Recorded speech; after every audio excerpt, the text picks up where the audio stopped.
Hey guys, welcome back to Contest Prep University. I'm Joe Klemczewski with Adam Atkinson, and we're going to start a new series, Peak Week for Wellness Competitors. So right on the heels of our series on bikini competitors, Adam thought that wellness would be the next logical step. So I'm probably going to let him talk a little bit more about that, how the actual division criteria have planned out since they were announced a couple of years ago.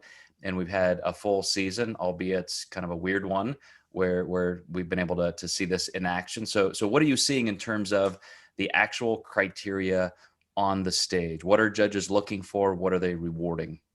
Yeah, so the first thing we have to touch on in wellness, and this is where a lot of people are going wrong, is the structure involved. It's a bigger lower body, yes, but it is still a lean lower body. So if you can't get lean in the lower body and you have big or moderately big legs, you really need to see where getting your total body fat down, where you're at that point in time. Because I've had girls who thought they were wellness until they got lean enough, and then they realized they didn't have as much muscle as they actually thought. So structure is huge. If you want to look at somebody with amazing structure, look at Yarnisha. I think that she hands down is going to win alone just based on her shape. Her shape's absolutely incredible. Second, and also another really important factor is conditioning. You have to be careful with a wellness competitor because just like bikini, they don't want anything necessarily too harsh in terms of conditioning. And when you have girls with bigger muscle bellies and bigger lower half, it can be really easy to get carried away and condition somebody too hard to where they're starting to show lines because they have potential for that with more muscle mass. It's really hard to do that with a bikini competitor. So I will almost dare to say, since the development is so much better in wellness, you can actually get away with a slightly higher body fat just to soften the physique a little bit due to the fact that the volume of muscle in the lower half is so much bigger.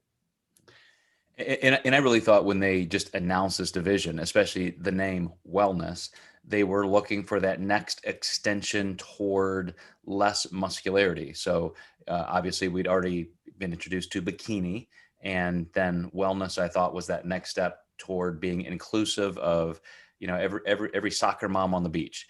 And in fact, now it's become this almost Brazilian soccer player look where they really just want tremendous amounts of muscle. It has nothing to do with just, being a little bit more, just from the androgen side of estrogen, dominance in the female lower body fat composition. So that really kind of stunned me just a little bit because I thought it was going to be more inclusive, and it almost seems less. It almost seems like it's a super tight bit of criteria, like you just described. You still have to keep that lower body muscle, but you have to get lean enough. So what made them decide, hey, we need a division where we just have people with massive legs? Because I personally wish this was around for guys when I was, doing my little Tom Platz career. But why for women when it's not necessarily, as I said, the most inclusive? I don't know a lot of women who can or want to develop, massive legs. I think in the higher levels of the sport in IFBB, judges were giving feedback to women, you have to bring your legs down. And women would say, they're down as far as they're going to go. And if I bring them down, I'm going to be absolutely shredded, which is going to take them out of the criteria as well. So I think enough people voiced their opinion on, I can't fit the criteria. And enough people said that to a point where they bumped heads together and said, you know what, we've got a lot of great athletes who are really not fitting the division criteria.